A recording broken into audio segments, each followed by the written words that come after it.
Hello friend, in B के GS classes में आपका स्वागत है। जैसा कि फर्स्ट वीडियो में मैंने बताया था कि बिहार से लगभग 25 से 30 क्वेश्चन पूछे जा सकते हैं। इसी को ध्यान में रखते हुए आज का मेरा जो टॉपिक है वो है सात नीचे पार्ट 2। ये काफ़ी इंपॉर्टेंट टॉपिक है। इससे लगभग 2 से 3 क्वेश्चन पीटी में पूछे जाने की पूरी संभावना है। सात नीचे दो का जो टैगलाइन है वो है सक्षम बिहार स्वावलंबी बिहार। ये काफ़ी इंपॉर्टेंट टैगलाइन है, इसको याद रखने की आवश्यकता है। सात नीचे दो के 7 पॉइंट है, इसको कि आपको हर हाल में याद रखना होगा। युवा शक्ति बिहार की प्रगति, सशक्त महिला सक्षम महिला, हर खेत तक सिंचाई का पानी, स्वच्छ गांव समृद्ध गांव, स्वच्छ शहर विकसित शहर, सुलभ संपर्कता एवं सबके लिए अतिरिक्त स्वास्थ्य सुविधा। ये 7 पॉइंट आप याद रखिए, इससे क्वेश्चन डायरेक्ट रूप से पूछे जाएंगे।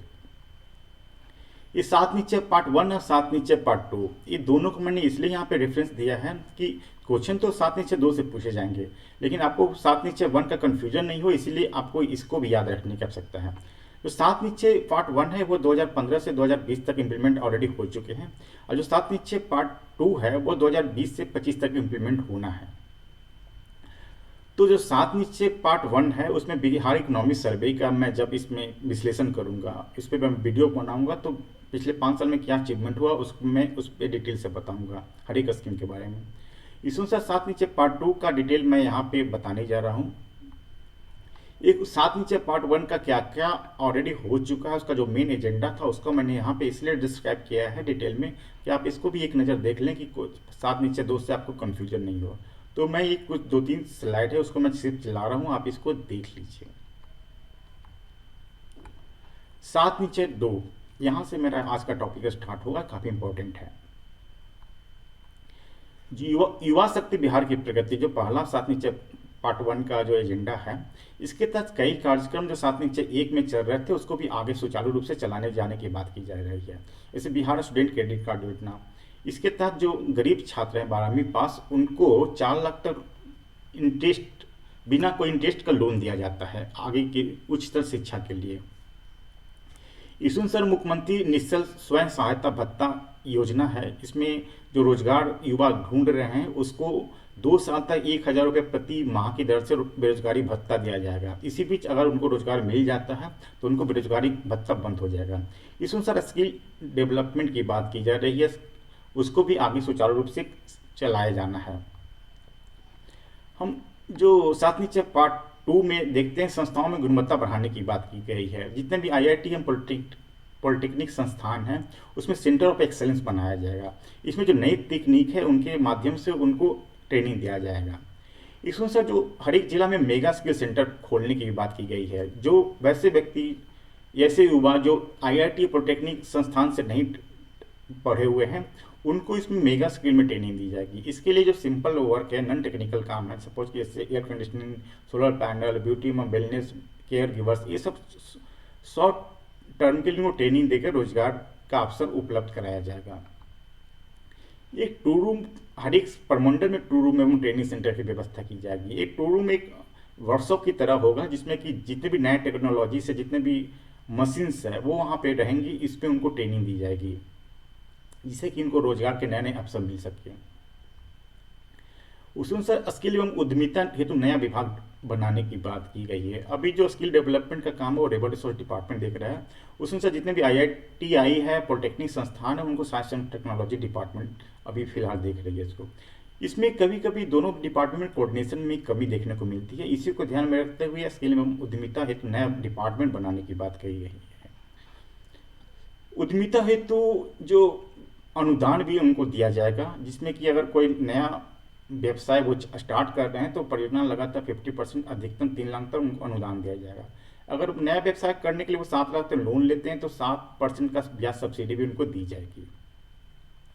जो सात नीचे पार्ट 2 का जो सेकंड पॉइंट है, सशक्त महिला सक्षम महिला, काफ़ी इंपॉर्टेंट है महिलाओं को सशक्तिकरण हेतु।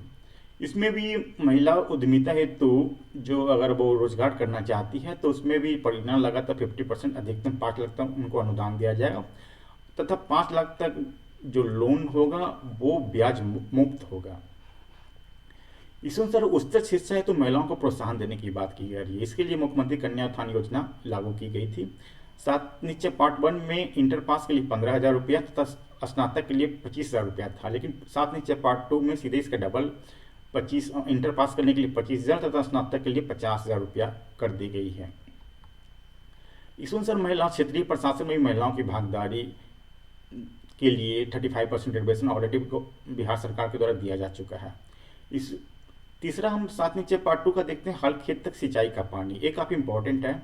जल जीवन हरियाली कार्यक्रम काफ़ी जोर शोर से इसमें चल रहे हैं। जितने भी गांव स्तर पे या छोटे शहरों स्तर पर जितने भी तालाब पोखर है उनको वाटर कंजर्वेशन की कार्य जल जीवन हरियाली योजना के तहत किया जा रहा है।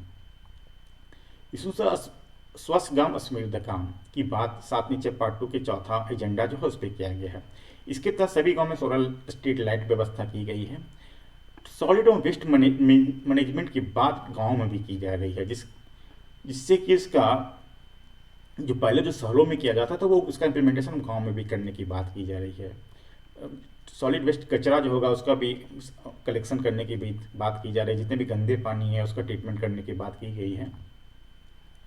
इसके साथ साथ नीचे पार्ट 1 में कुछ योजनाएं जो चल रही थी, ऐसे इसमें कुछ नाम है, हर घर नल का जल, घर तक पक्की गली नलिया, हर घर तक शौचालय, इसको भी मेंटेनेंस करने की बात की जा रही है। अगर मेंटेनेंस नहीं होगा तो वो स्कीम जो पहले से चल रहा था वो उसका सही तरीके से नहीं चल पाएगा। इस अनुसार पशु व मत्स्य संसाधनों की बात की जा रही है, जिसके कि नई टेक्निक के माध्यम से उनको नए नए रोजगार का अवसर प्रदान किया जाएगा, जिससे कि उसको आय बढ़ सके। स्वस्थ शहर विकसित शहर, आजकल नीति आयोग के द्वारा सभी जो मेन शहर है उनको रैंकिंग किया जा रहा है। तो इसी को ध्यान में रखते हुए ऐसे भी शहरों को विकसित करने के लिए ये जो साथ नीचे पार्ट 2 का जो 5वां एजेंडा है वो स्वस्थ शहर विकसित शहर है। इसके साथ सॉलिड और वेस्ट मैनेजमेंट की बात की गई है। सभी शहरों में विरजन हेतु आश्रय स्थल योजना की बात की जा रही है। जितने भी शहर हैं उसमें ओल्ड एज होम बनाया जाएगा, जिसमें 50 बेड तक 60+ से ज़्यादा जितने भी लोग हों, बुजुर्ग अगर चाहते हैं वहाँ पे रहना तो उनको रहने खाने की सुविधा फ्री में होगी। उसमें उनका जितने भी सभी शहरों में आप बेगर्स को आसानी से देख सकते हैं, तो उसके लिए भी मल्टी स्टोरी बिल्डिंग बनाने की बात की जा रही है। जितने भी महत्वपूर्ण शहर हैं उसमें विद्युत सप्ताह गृह भी बनाने की बात इसमें साथ नीचे 2 में कहा गया है। सुलभ संपर्कता, इसमें ग्रामीण पथ है उसको जो मेन रोड है, स्टेट हाईवे, नेशनल हाईवे या लोकल मार्केट, हॉस्पिटल, ये सबसे जोड़ने की बात की जा रही है।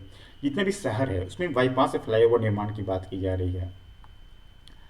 जो 7वां इम्पॉर्टेंट है, सबके लिए अतिरिक्त स्वास्थ्य सुविधा, ये काफ़ी इम्पोर्टेंट है। इसमें पशु अस्पताल बनाने की बात की गई है। प्रत्येक 8 से 10 पंचायतों पे एक पशु अस्पताल बनाया जाएगा, जिसमें कि बेसिक फैसिलिटी होगी। इसमें टेलीमेडिसिन की भी सुविधा होगी, साथ साथ मोबाइल यूनिट। अगर कोई भी पशु का सपोज अगर पैर टूट गया तो वो तो अस्पताल तक जा नहीं सकता है, इसलिए मोबाइल यूनिट की व्यवस्था की गई। वहाँ से डॉक्टर आएंगे लोकल स्तर पे आपकी डोर स्टेप पे, और वहाँ पे पशु का ट्रीटमेंट किया जाएगा। ये जितने भी ट्रीटमेंट होगा वो सभी निःशुल्क होगा। इस अनुसार स्वास्थ्य सुविधाओं को गांव में भी बेहतर बनाने की बात की जा रही है। अभी तक जो अस्पताल हम देखते हैं वो ब्लॉक स्तर पे ही हैं, लेकिन अब गांव स्तर पे भी स्वास्थ्य उपकेंद्र बनाने की बात गई है। इसमें भी टेलीमेडिसिन से आपको मेडिकल परामर्श की बात इसमें कही गई है कि ब्लॉक स्तर पे प्राथमिक स्वास्थ्य केंद्र, सामुदायिक स्वास्थ्य केंद्र, अनुमंडल स्तर पे अनुमंडलीय अस्पताल, जिला स्तर पे जिला अस्पताल, वहाँ पे डॉक्टर होते हैं, उनको टेलीमेडिसिन की सुविधा वहाँ से आप गांव स्तर पर जो स्वास्थ्य उपकेंद्र है वहाँ पे दी जाएगी। साथ साथ पैथोलॉजिकल जांच की भी इसमें सुविधा रहेगी। तो ये कुछ टॉपिक है जिसको कि आपको याद रखने की आवश्यकता है। इस पर 2 या 3 क्वेश्चन जरूर पूछे जाएंगे। पार्ट 1 में जितने भी अचीवमेंट हुए हैं उसको मैं इकोनॉमिक सर्वे का जब वीडियो बनाऊंगा उसमें डिटेल से इसमें बात करूंगा। उसमें जितने भी स्कीम इम्प्लीमेंट हुए हैं उसमें क्या अचीवमेंट हुआ उसकी भी बात मैं करूंगा। साथ साथ जो बिहार बजट की भी बात करूंगा, उसके तहत जो पार्ट 2 में क्या होने जा रहा है, क्या बिहार सरकार के द्वारा स्कीम इम्प्लीमेंट किया जाएगा, इस पर मैं डिटेल से बात करूंगा। तो सभी वीडियो को देखने के लिए काइंडली सब्सक्राइब माई चैनल। धन्यवाद।